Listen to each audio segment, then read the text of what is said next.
Hello, this is Quirt from the Lichess4545 League doing another game review. And we're going to be looking at a board 2 game today, moving even further up in the world. And we actually have 2 board 2 games because we had no nominations on board 6 that allowed us to pick 2 games from the same board. And we ended up picking 2 board 2 games. So, without further ado, here's the game. It is fisher56 with the white pieces versus lemonworld with the black pieces. And the last 2 videos have been these like crazy tactical shootouts. This game is a little bit more calm, a little bit more measured. Here we have a closed roue, so a much more maneuvering game, less tactical. But, I mean, even in maneuvering positions, you have to be looking out for tactics. So let's see what happens. As promised, we have a Ruy Lopez. Knight f6, castles, bishop e7. This is by far the main move. I will say, I think there's some value in studying the open roue with knight takes e4. I think oftentimes white players aren't super booked up in this variation because not a ton of people play this as black. And what's especially interesting is after the sort of obvious move, rook e1, black actually does very, very well because knight c5 hits the bishop with tempo. And in this position, after bishop e7, black is actually doing great. And the reason is it's sort of an exchange roue structure, except the e-pawn is not an e-pawn, it's a d-pawn. And that means white doesn't have his positional trump of a 4 versus 3 kingside majority. So this is just a really equal position, which means black has equalized out of the opening. It's doing fine. So in the open roue, white has to know to play d4. And then we get this position, d5 takes, and bishop e6, making sure he doesn't lose the d-pawn. And this is an interesting position. Black has not equalized. Black is still worse. But he has some ideas to claim he is okay here. So I would look at this variation. I think the open roue is a good alternative to playing these closed roues with bishop e7. But you also have to know the closed roue if white decides to play something like d3 here. You're going to end up in a closed roue. So bishop e7, rook e1, b5. This is all standard. As soon as white protects the e-pawn, he's ready to chop and chop. So you have to kick the bishop away. And here black goes d6, which is obviously an incredibly playable move. However, I would never play d6. And it has to do with flexibility. So here in this position, I would always castle. And the reason is, I want my opponent to be worried about what I'm going to do. And the reason my opponent might be worried is if he goes c3, I might play the Marshall. I might play the Marshall Gambit. So my opponent has to think about this. And this might sort of scare my opponent into going, okay, no Marshall. I don't want a Marshall. But then I haven't committed the move d6. And I can play bishop b7 and go for a quick d5 because I haven't wasted tempo going d6, d5. So this is a very flexible way to play with castles, and I'm going to make my opponent worried. And if my opponent does go c3 and I don't want to play the Marshall, I still can just go d6 and I get the same position I would have gotten anyway.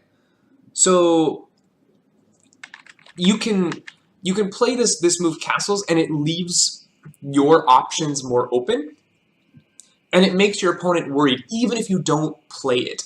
That's why in when I play, if I want to play the Queen's Gambit declined, this is just a bit of a side note. After white goes d4, if I want to play a Queen's Gambit declined, I'm not going to play d5 because then white knows that I'm going to play the Queen's Gambit declined or the Slav. I would play knight f6, c4, e6. And now white has to be worried about the possibility of a Nimzo-Indian. So I might sort of goad white into going knight f3 to avoid the Nimzo-Indian. And if white does play knight c3 and accepts the Nimzo-Indian, I can be like, fine, I didn't want to play the Nimzo-Indian, I'll play the queen's gamma declined. But I make white worried about the option of the Nimzo. It's the same thing here, where after 7 castles, I make white worried about the option of the marshal.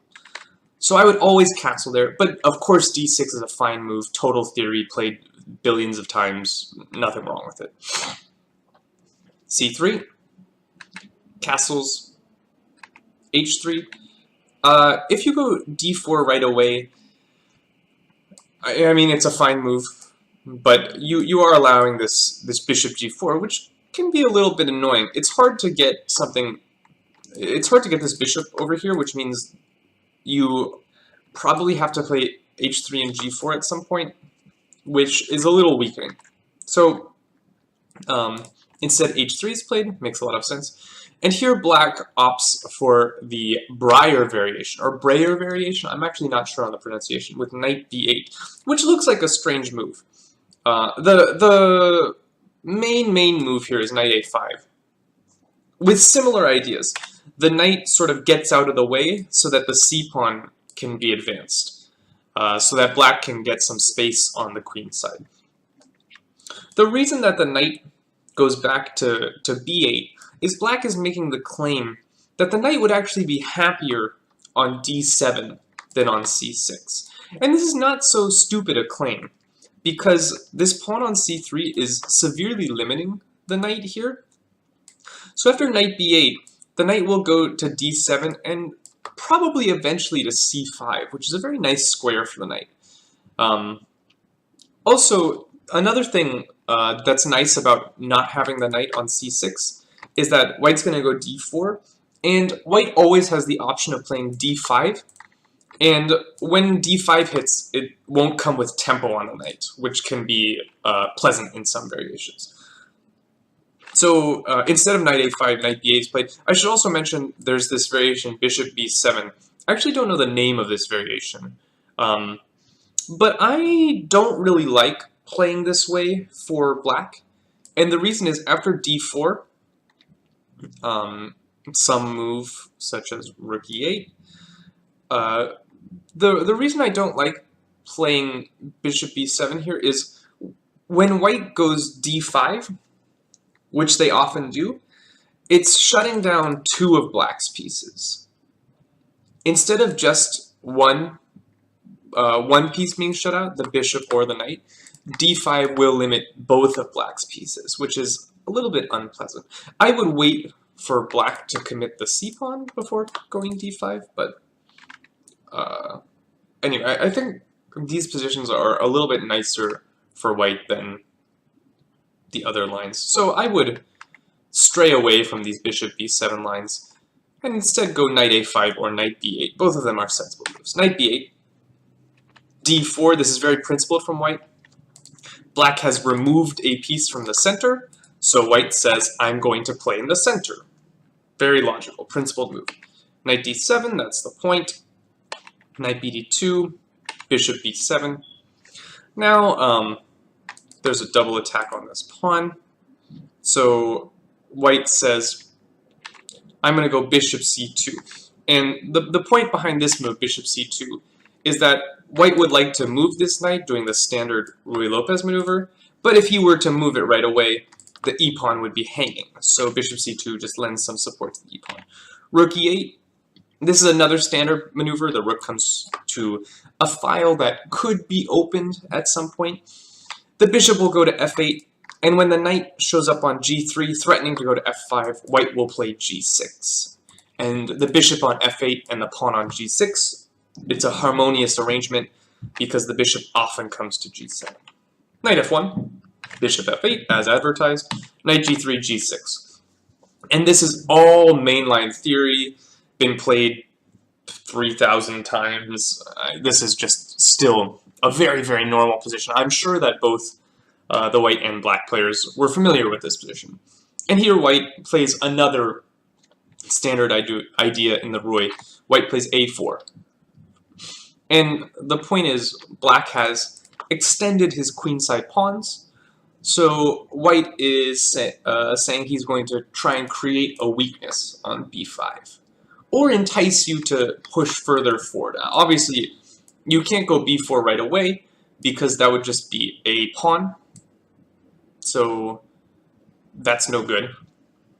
But at some point, black might be wanting to push forward, not get chopped up on the queen side here. And after a4, I think black plays slightly inaccurately. So black plays bishop g7. And again, we have to go back to the issue of flexibility. I'm not 100% sure that this bishop actually wants to go to g7. Because in some lines, white's playing bishop g5, and I maybe want to put my bishop on e7. That's not the most unheard of thing in the world. Now, what I do know, and the point of my whole knight maneuver, was to get out of the way of my c-pawn. And I know for a fact that that c-pawn is going to c5. And there's actually a slightly more tactical point as to why this is a better move. So I would go c5 in a heartbeat. I know for a fact my pawn is going to end up on c5. I'm not convinced the bishop goes to g7 100% of the time. This is certainly a playable move, but I think it's inflexible. And here I think white missed a big opportunity to sort of punish black. Not punish black, but to make black's life a little difficult. So black has played this move, bishop g7, and he hasn't played c5. So what I see here is that I just played a4, right? That created some tension with the b5 pawn. And I would like to increase the tension on the b5 pawn.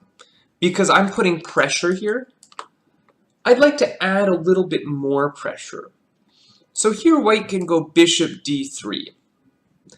And note that if instead of bishop g7, white played c5, bishop d3 would be a stupid move, because c4 just slams on the board, followed by d5, which is what black wants to play at all times in the opening, and black is just fine.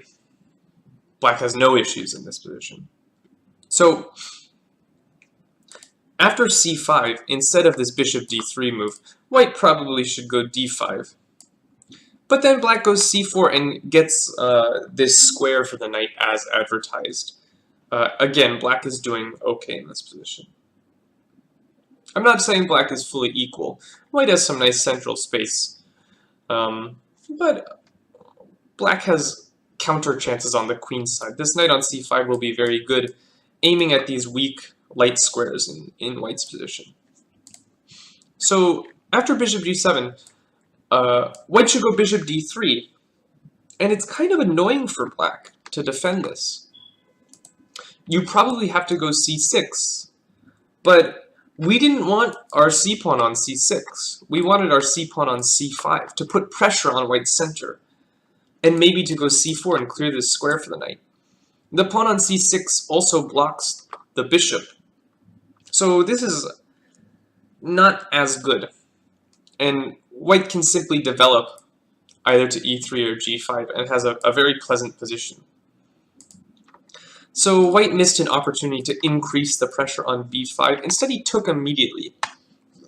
And you always have to ask yourself, when you're releasing tension like this, who benefits? Did white really benefit from releasing the tension on b5? I don't think so. Because all of a sudden, this rook hangs, first of all, so you're somewhat obliged to take. You can also move the bishop, but then your queen ends up on a1, which I don't know if you really want your queen on a1. So takes, queen takes, and all of a sudden, black has just ratcheted up the pressure on e4. And the queen is very nicely placed on a8. And white, I think, saw this position, and he had an idea in this position. It's not like white went into this position and then was like, oh crap, I messed it up. I think I'm gonna give white credit and say he saw this position and he saw his next move, which is queen d3, and this is a logical position, or a logical move, excuse me, because it defends e4 and it attacks b5. But I will say white's pieces look a little strange, especially the queen in front of this bishop, which are both staring at the pawn, and even if this pawn were to move, they would stare at the fianchetto. So it seems like white has slightly misplaced his pieces here. The bishop on c2 and the queen on d3 don't make a ton of sense. I mean, the bishop on c2 is a good piece, don't get me wrong, but behind the queen on d3 is a little strange. So black here plays a really interesting idea. Black goes d5, which is often very, very desirable in these roue positions. This is the break that black is aiming for, equalizing in the center. However, I'm not sure there was such a rush. I think black can just defend his b-pawn and then go d5 next move. But black demonstrates that he does have some tactics to support this move. And now we have to stop, because we know that we always analyze checks, captures, and threats. Well, oh my god, I can capture everything. I can play queen b5. I can play e d5. I can play d e5. I can play knight e5. So, as the white player, I would probably spend like 10 minutes in this position, because there's a lot to look at here. There's some craziness blowing up on the board. So, in this position, let's take these one at a time. On e d5, I think black just sort of quickly equalizes in the center, because this has not created a threat against any black piece, so black can take a moment to toss this in. And after takes, knight takes, this is important, exposing the bishop, black has probably equalized, because queen takes, I can take this, or I can take on c3. Either one should be fine for, or sorry, I have an issue with my knight.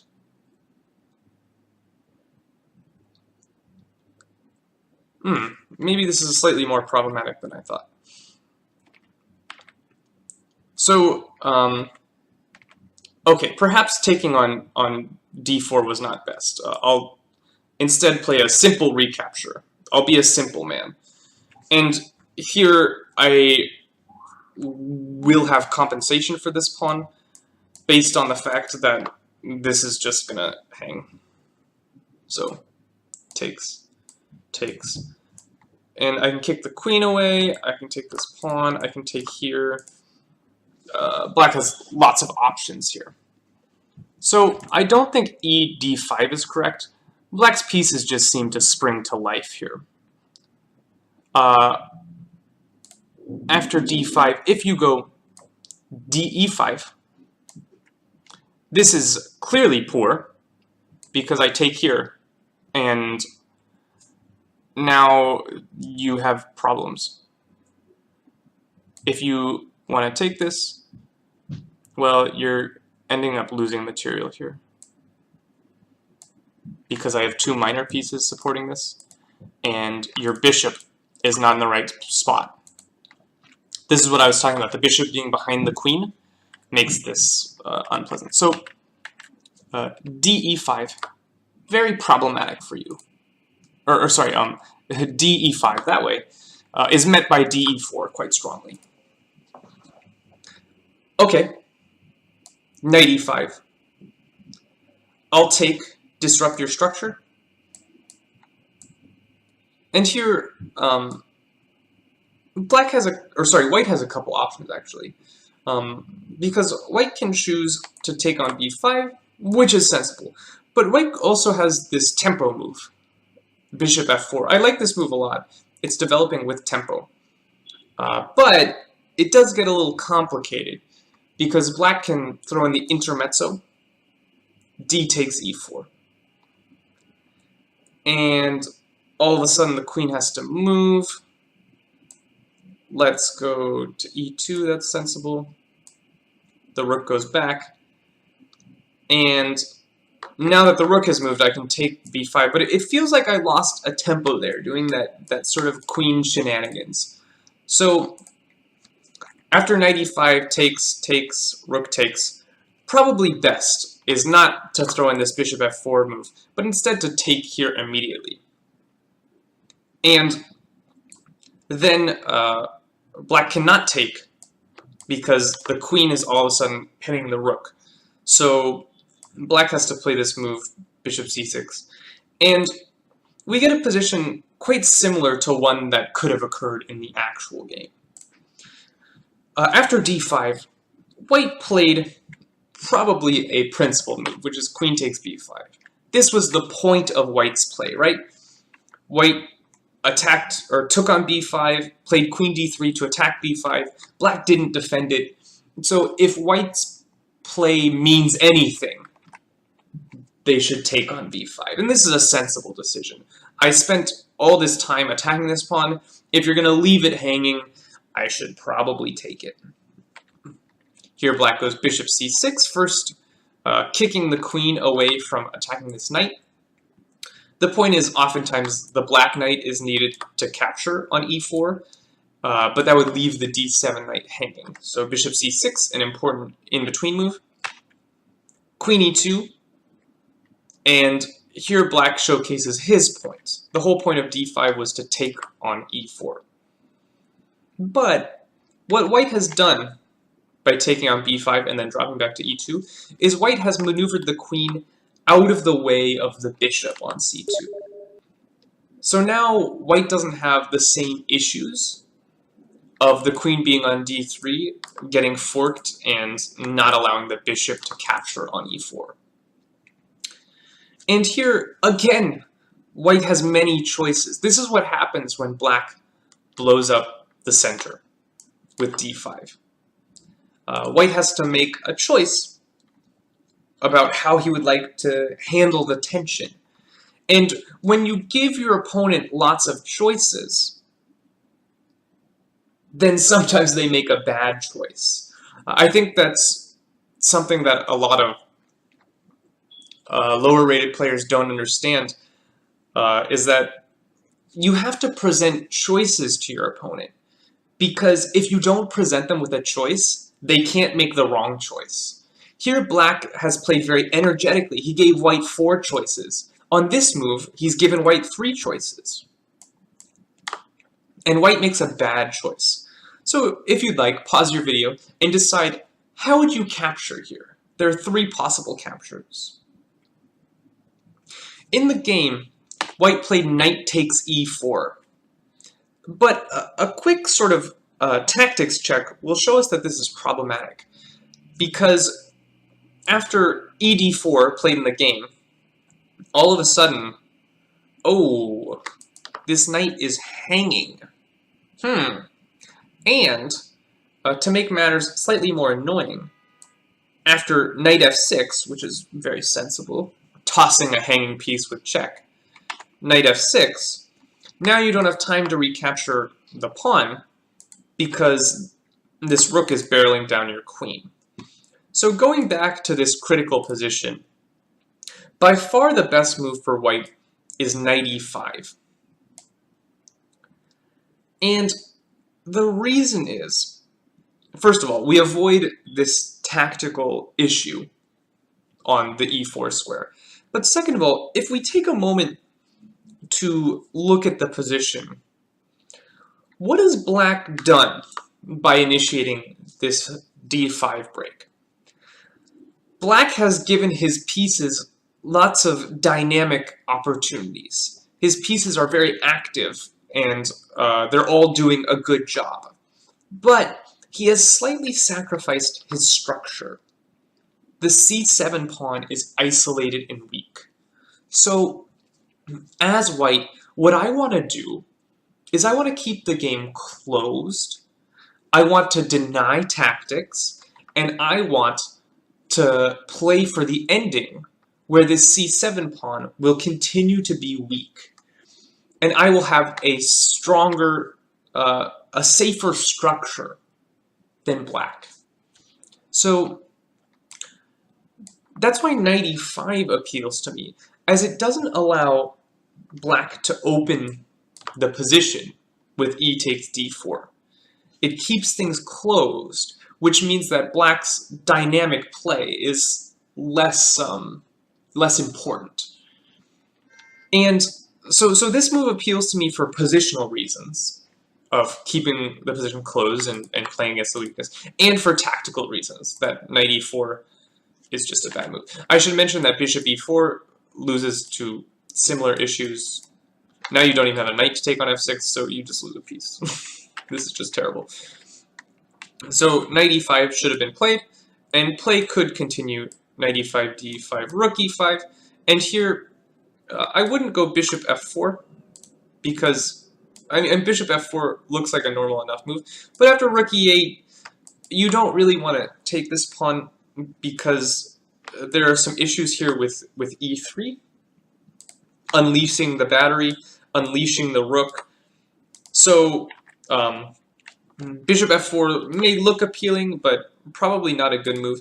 Here I would go bishop e3. Again, we're keeping the position closed. We're saying this pawn's a little weak, he's continuously weak, and after queen b7, I bring the bishop to a very nice square. I'm going to try and offset your bishop, which is a good piece, barreling down my pawns.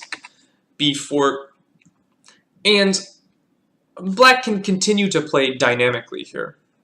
After knight d5 takes, black will get e3 in. But white here has at least traded a pair of pieces, he's solidified his structure on the queen side, and white should be okay here to survive the onslaught. Anyway, after knight e4 takes, knight f6, the white queen must move, queen d3. And now black has a choice. Black has 3 captures available. Takes, and takes. So I'm going to look at rook e1 first, because it's check. Checks captures threats. Knight e1 is forced. And now, I think maybe black briefly glanced at this and said, oh, but the knight's moved away from f3 and protects g2. So this is bad because I want to ruin his pawns on f3, so this is only helping white. But here I think black missed sort of a star move. Black has a very strong move, queen a1. How annoying is that? And black is actually almost winning a pawn by force here, because there are some serious issues on this diagonal. Let's go through the tries one by one. Okay, so these pieces are going to be hanging. The queen is sort of x-raying everything through the first rank. So bishop d2 looks like a normal try, but unfortunately this is well met by knight e4, which A, improves the knight, B, unleashes the bishop. So yeah, this is going to be a problem. After takes, you have problems with this pawn.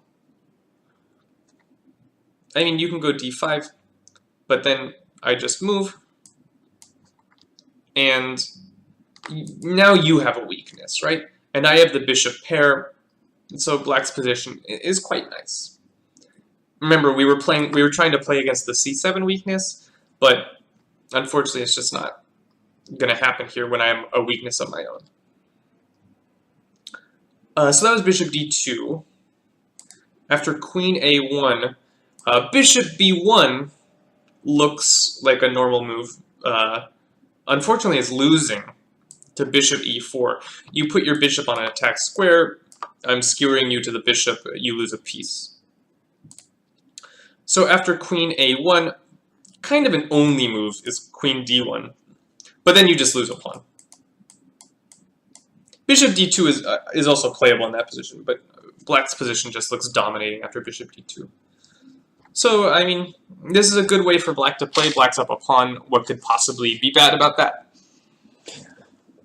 So rook e1 looks very strong for black. However, I don't mind what black did, which is to take on f3. The only difference is this allows rook takes e8 check. So let me ask, how would you recapture this rook? In the game, white played queen takes e8, which is not quite as strong. And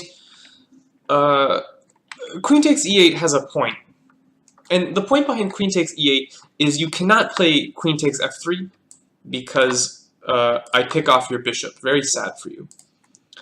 But after g takes f3, white has the bishop pair in response to some structural damage. For instance, queen takes... I mean, this happened in the game. Takes. And here white has the bishop pair... Or sorry, he played queen takes.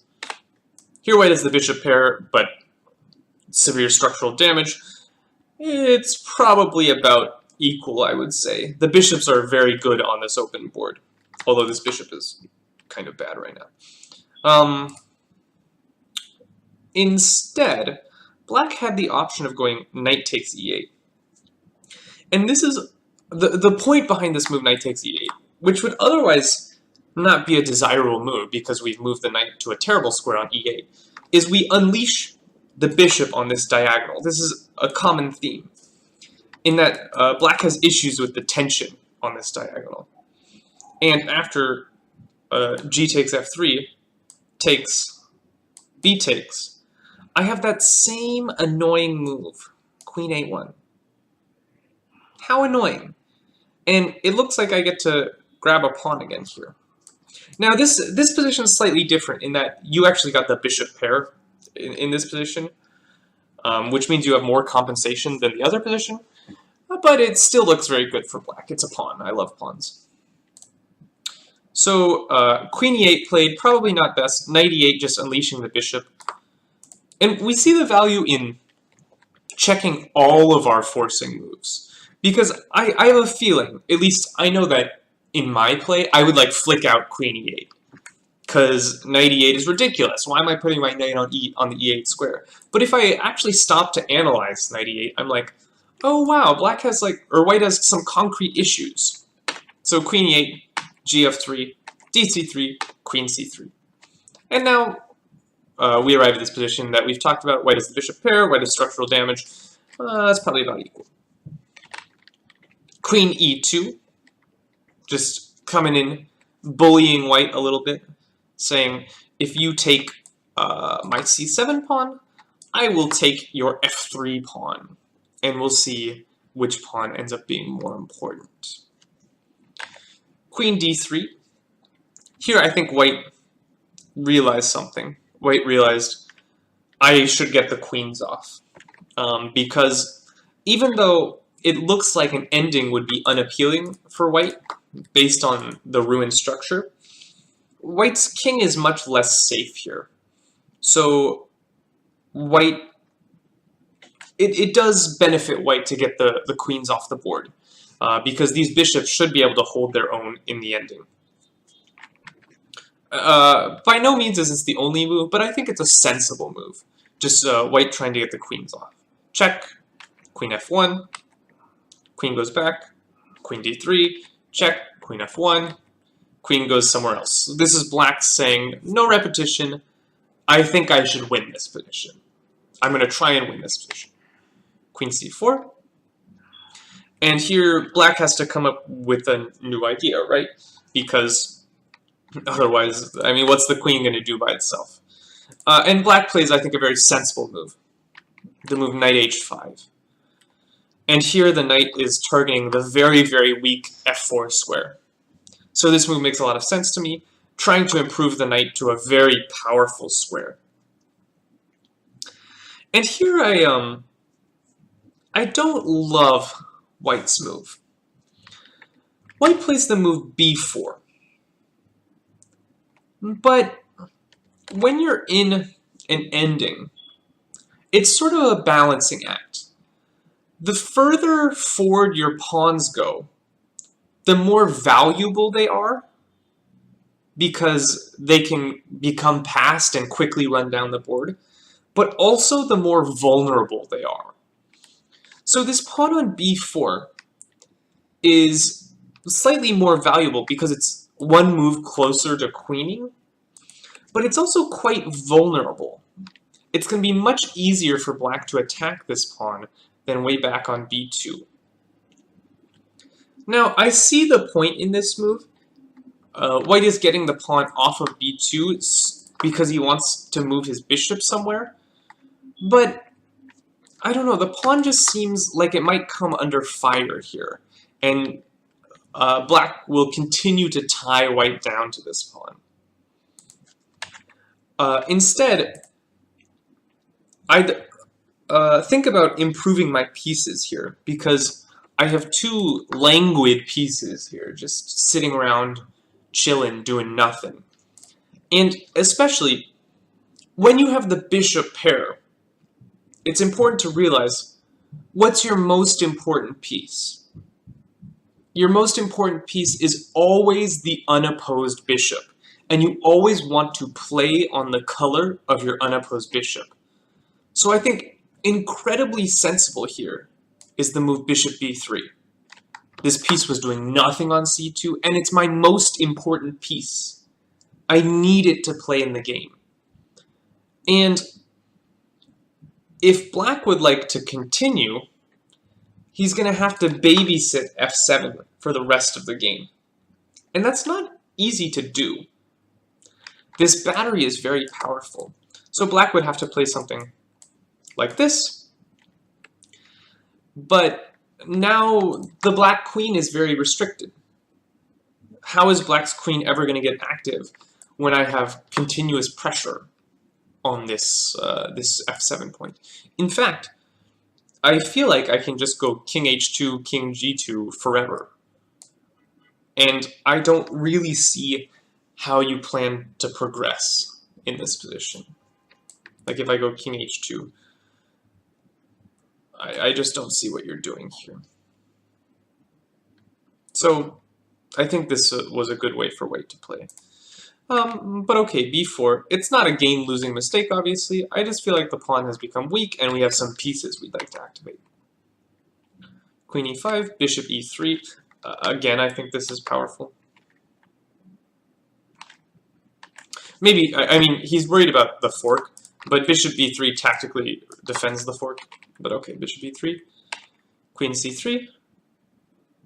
And now this was a strange moment for me, because earlier white was trying to trade queens, and now white declines the queen trade.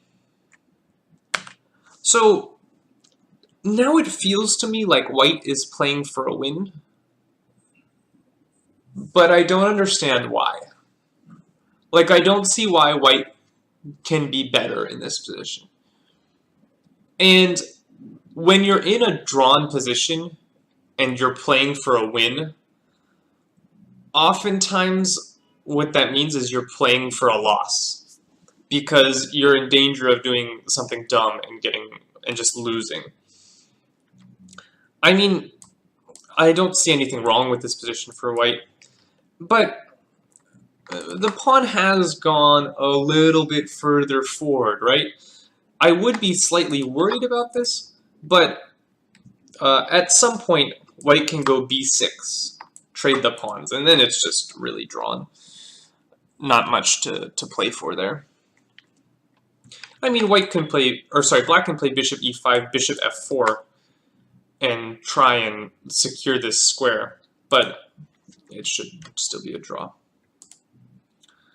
Also, just to note, white can play bishop b3, which virtually forces the queen trade, because f7, And you get a similar version to the game, except my bishop's on a better square. So, I mean, white should easily draw this. But the move queen e4 says white's pushing for a win. And I don't know why white is pushing for a win.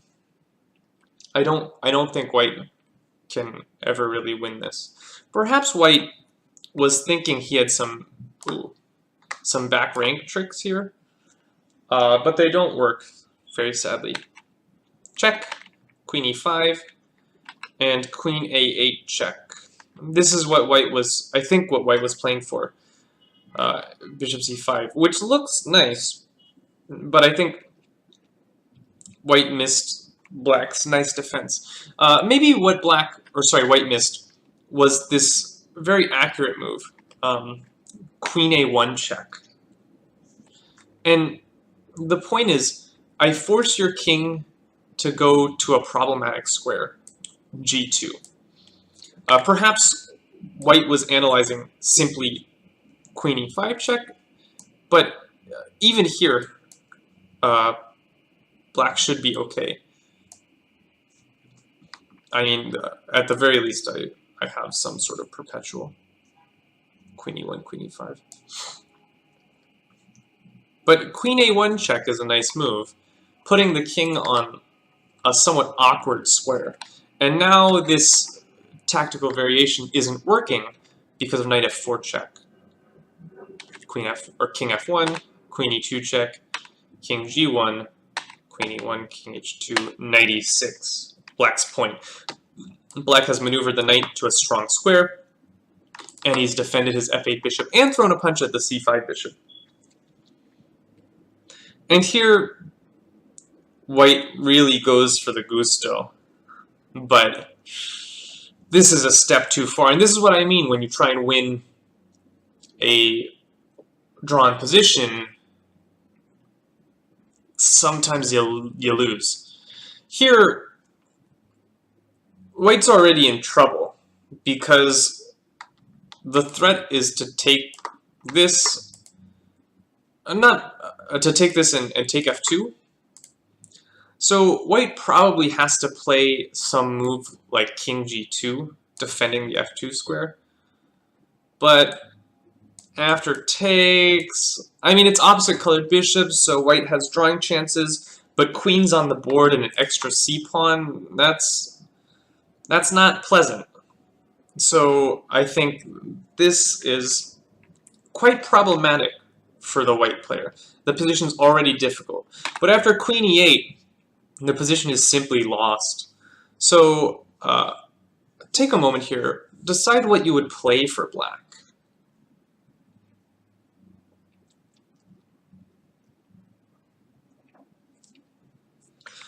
So here black went queen e5 check. And black has 2 points. If you want to go to the g file, I simply win a pawn. On king g2 or king g1, I have check, takes, and takes again. And there, black is, again, just up a pawn. I might even have better there. So white very logically goes king h1. And here black played queen h5. Just coming after these 2 weak pawns. This is very, very logical.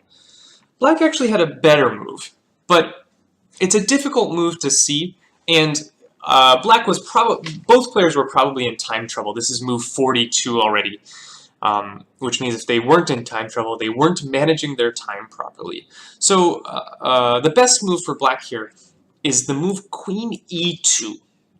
Very, very problematic. We're forking c2 and f2, but quirked, f2 is defended, not for long. So bishop e4, I'll give you this little check. King h2, take, take, take. And I win this pawn as well. I'm up 2 pawns. You lose. So queen h5, slightly inaccurate, but not a bad move. Also, black is going to win a clear pawn here. White takes because there's issues on c5. Black throws this in, grabbing the pawn. I wonder if taking f3 is even better. I think taking f3 is even better, because when you take f3, you fork both the f2 and h3 pawns, and the white king can't guard both. So I think the f2 pawn is more important here. But after this, now white has to address the threat to the h3 pawn, which isn't so easy to address. Perhaps there is queen c8, but then I can probably just slowly improve my position, or I can come try and win. Oh yeah, I have a shot here. I'm winning more material. Very unfortunate. So yeah, this, queen h3, I don't think most accurate. I think queen f3 with a fork, slightly more accurate. Queen h3 played, king g1, knight f8. But I mean, black still has a great position. He's up a pawn. What could be wrong with his position? Well, I mean, a lot can be wrong with your position when you're up a pawn, but not this position. Bishop e4, and now black says, hey, I'm up a pawn. Let's trade queens. White says, no, thank you. And here black, I think, makes a big mistake. Black goes queen d6. And this again offers the trade of queens. But this is a very different queen trade offer. In this position, if white accepts the offer, black improves his knight. Great! In this position, if white accepts the offer, both players receive a passed pawn. And what do we know from every other video that I've been hammering into our brains? In reduced material endings, the evaluation is based on how far advanced the passed pawn is. Whose pawn is more advanced? White's. White's pawn is more advanced. There's no need to offer this queen trade. White's king is still incredibly weak. I do not need to offer this queen trade.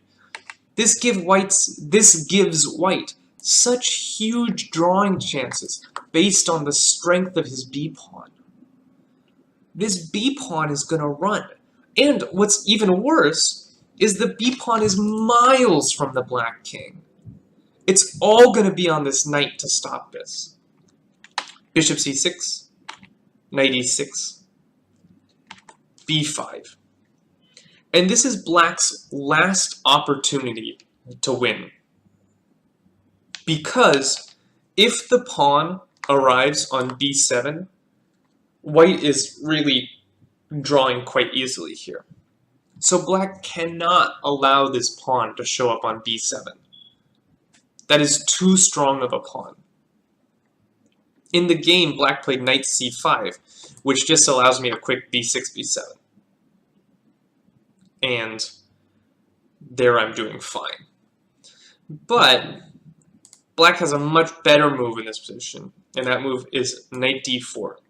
And I'm sure the black player looked at this move. It looks very natural, sort of forking the two pieces. But after the white response bishop d7, you have to see some nice geometry here to realize why black isn't actually losing this position. And the key is that black gains a tempo against the king. Knight f3 check. King moves, king somewhere, f1. Knight e5, gain a tempo against the bishop. Bishop c6. And here I can just go knight c4.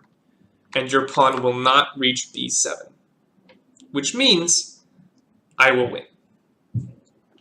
And if your king comes to track me down, I've got an h-pawn.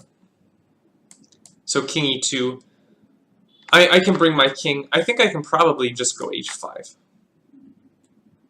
And remind you, hey, don't you have my passed pawns to worry about? Actually, I'm lying.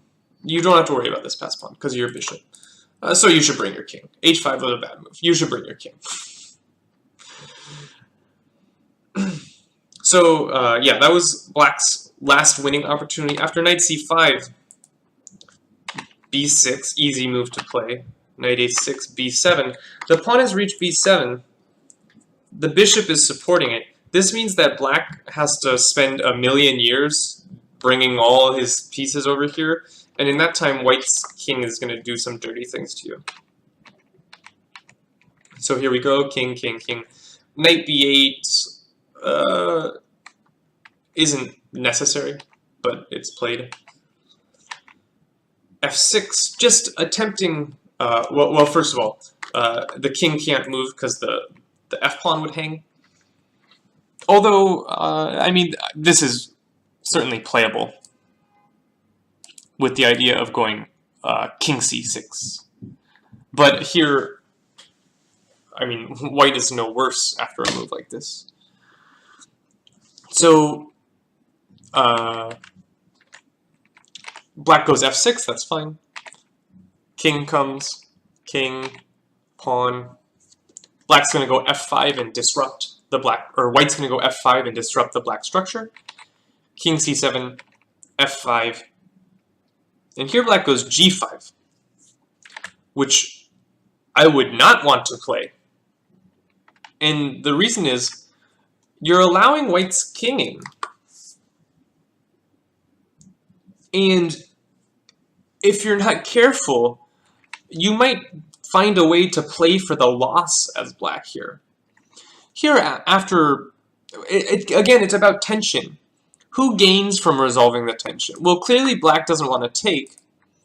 But if white takes, these pawns close by are actually very strong. We learned this in the first video. The pawns, the connected pawns that are right next to each other are very strong. They form a wall against the white king. So if white wants to take here, I'm totally fine with that. I'd go knight d7. And white will draw by breaking the pawns down again. But you at least don't allow white's king to penetrate your position. Here, knight c5. I'm going to come take this. White probably shouldn't go f5 here and allow the connected pass pawn. Although it might still be drawing, but I would be worried. But white has a simple move, bishop f7. And this sort of forces the pawns off here. You have to go g5 to trade the pawns. But now my bishop will just sack on the pawn. It's a clear draw. So, after g5, I'm actually a little worried for black. King h5, knight d7, king h6. Knight b6. Knight b6 is a good move. And it's sort of asking the bishop to make a choice. Do you want to stay on this diagonal, or do you want to venture off and let me take this pawn? And here, I would actually be... what's the word I want? I don't even know.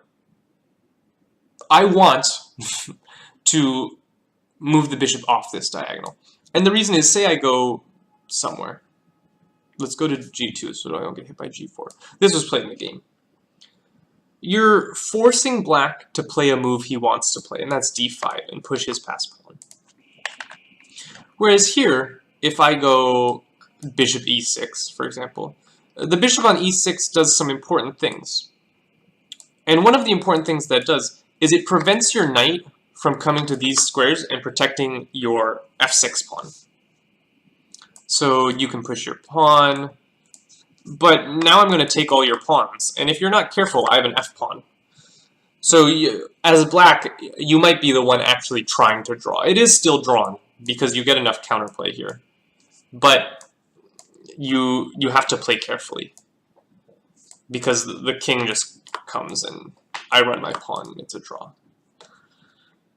But still, you see that black is the one who's actually in trouble here. After the game move bishop d2, d5, now it's pretty easily drawn for both sides. d4, black's just simply running his pawn. White says no. Black guards the f6 pawn. King. Black attacks the pawn and the bishop. Here, I think black black should be able to take this. Well, maybe not. I was only looking at bishop b7, but after takes d3,